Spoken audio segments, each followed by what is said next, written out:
திண்டுக்கல்லில் பழமை வாய்ந்த அபிராமி அம்மன் கோவிலில் கார்த்திகை தினத்தை முன்னிட்டு 10,000 விளக்குகள் ஏற்றப்பட்டு பஞ்சமூர்த்தி பிற்பாடு வழிபாடு நடைபெற்றது. திண்டுக்கல் அபிராமி அம்மன் கோவிலில் கார்த்திகை தினத்தை முன்னிட்டு கோவில் வளாகங்கள் முழுவதும் 10,000 அகல் விளக்குகள் வைக்கப்பட்டு ஆயிரக்கணக்கான பக்தர்கள் விளக்கேற்றி மேளதாளங்கள் முழங்க வழிபட்டனர்.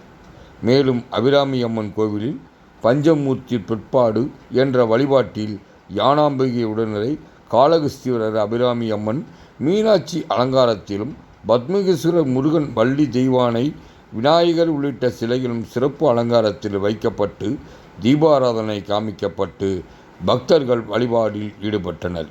இவ்விழாவில் திண்டுக்கல்லில் உள்ள பொதுமக்கள் தீபம் ஏற்றி வழிபாடு நடத்தினர். நிகழ்ச்சிக்கான ஏற்பாட்டினை அபிராமி அம்மன் கோவில் அறங்காவலர்கள் வீரகுமார், சண்முகவேல், நிர்மலா, மலைச்சாமி, அபிராமி அம்மன் கோவில் செயல் அலுவலர் யுவராஜ் மற்றும் SSM மில் அதிபர் கந்தசாமி மற்றும் மண்டகப்படிதாரர்கள் சிறப்பாக செய்திருந்தனர்.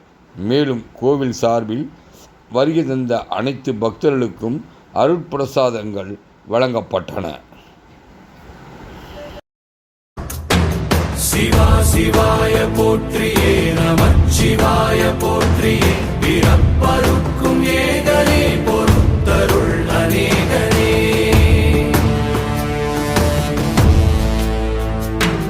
பரம்பொருள் உன்னாமத்தை கரங்குவித்து பாடினோம், இறப்பிலி உன் கால்களை சிறங்குவித்து தேடினோம்.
தேசனே குளிர்மலை தன் வாசனே, எழுமிகு எம் நேசனே, அழித்தொழிக்கும் ஈசனே.